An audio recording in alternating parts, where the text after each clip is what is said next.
Are you looking to buy a home in the Palm Springs area, but you've heard some nightmare stories about living in an HOA, a homeowners association? Well, I'm going to give you the truth about living in HOAs, not only from a real estate agent's perspective, but from someone who's lived in an HOA in the desert and in California his entire life. My name is Tommy Jordan, your Palm Springs area realtor. Before we get started, make sure to like and subscribe if you're interested in learning about the Palm Springs area on a weekly basis. Come on, you got to do it. So we're going to tackle this from a few different perspectives, okay? We're going to start off talking about the pros, and then the second point is going to be the cons, and then lastly, we're going to talk about how do you know if you're buying in a well-managed HOA or not. You're not going to want to skip out of any part of this video because it's all going to be really crucial to your move here to the Palm Springs area. The first thing I would say, the pros about living in an HOA are this. From my perspective, okay, living in an HOA, I've lived in multiple communities in the desert that have HOAs. Here are some of the good things. For example, my neighbor had a lot of weeds, okay, and their home was sort of looking like an eyesore, okay.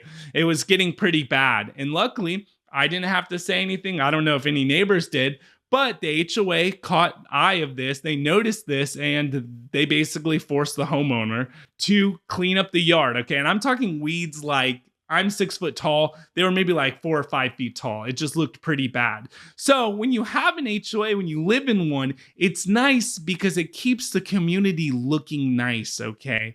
It's almost like they are sort of like little police officers making sure people are doing things correctly. But if you're someone who likes law and order and you like a well-ran community, then it's actually a big pro. For example, if I wanted to get the exterior of my home painted a certain color, they have like an architectural committee, and I would have to make sure I use one of their colors, one of their Pantones, one of their swatches, whatever, for the exterior of my home. I couldn't just paint the outside of my home purple, which is really nice, I mean, if you live in a community that's not an HOA, your neighbor can leave their truck on their lawn in their front yard. They could paint their exterior of their home some crazy color. If they have their dog outside barking all night long, I mean, the HOA will step in. So if you're someone who likes clean and nice and rules, if you're a rule follower, living in an HOA has been a wonderful experience. I've lived in one since I was a child.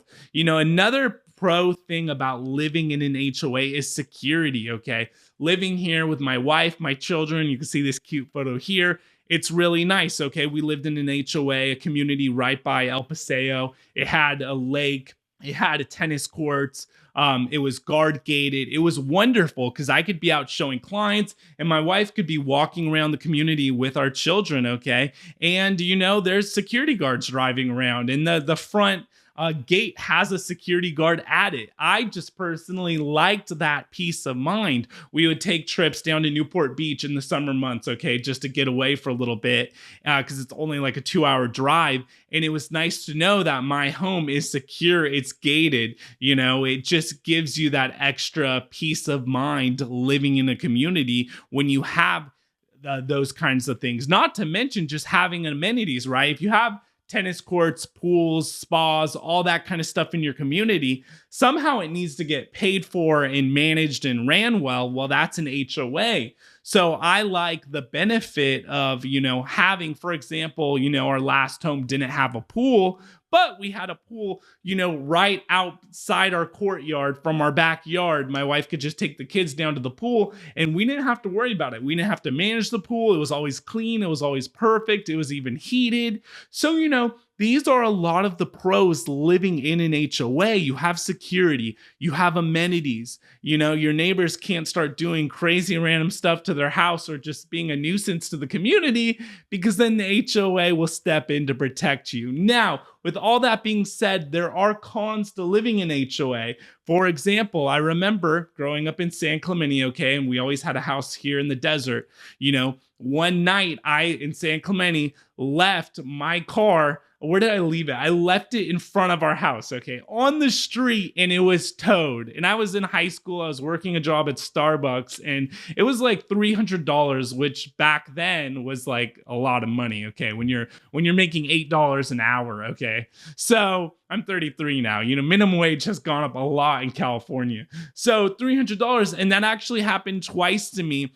And the first time was bad because I left it out all night. The second time, I just was like up late. I remember studying. I was like doing homework, and you had to bring it in by 12 p.m. at night, or 12 a.m. You had to bring it in by 12 a.m. or it would get towed. But this tow company was on it because they were making money in our community towing all the cars.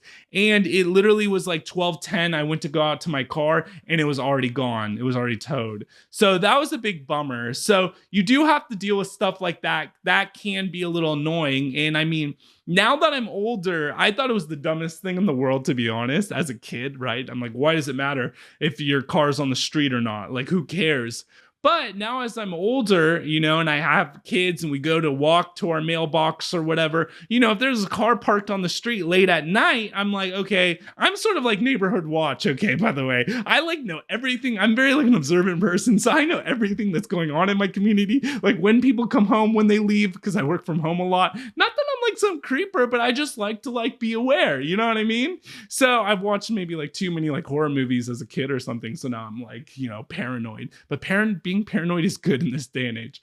But now I get it, being older, like I like not having cars on the street, in the middle of the night.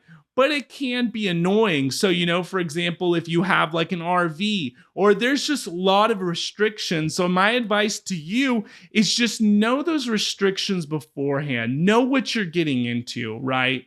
Because if a community has these rules and before you buy, then it's not as annoying because you went into it with eyes wide open. But if you go into it not knowing some of these rules, then it's really just gonna, drive you crazy. And the third thing I would really recommend, and if you're still watching this video, good for you, because this is seriously the most important point. But before we get into that, a word from our sponsor, make sure to like and subscribe, but reach out to me if you're thinking about buying or selling in the Palm Springs area. Don't just watch my videos, give me a call. I would love to help you, okay? I'm helping people every day in HOA communities, okay? So what I recommend, back to the third step, is you need to look at the CC&Rs, okay? Covenants, conditions, and restrictions. Okay, you get this document when you open up escrow. Unfortunately, California is one of those states where you get all the disclosures and you get the HOA documents after you open escrow. But you could always back out if you're within that 17-day period for contingencies. By the way, I'm giving you a general statement. If you work with me, I could give you more advice for your situation, but usually it's 17 days. Okay. I don't want someone to don't sue me, bro. Okay. Yeah. So anyways, within those 17 days, right, you look at the HOA docs, you get them, and then you could decide, hey, is this community managed well? Has the HOA slowly gone up monthly, in terms of like inflation, or has there been crazy assessments? I mean, you could look at really the health of the community, all the rules of the community, and that's really important before buying in an HOA. But overall, my experience, my family's experience, it's been great living in an HOA, and I honestly really recommend them if you like things being nice, So make sure to watch this video. That was a good way to end the video, right? Who doesn't like things nice, right? This is my opinion, obviously. So make sure you check out this next video and call me if you want to work with me. Yeah.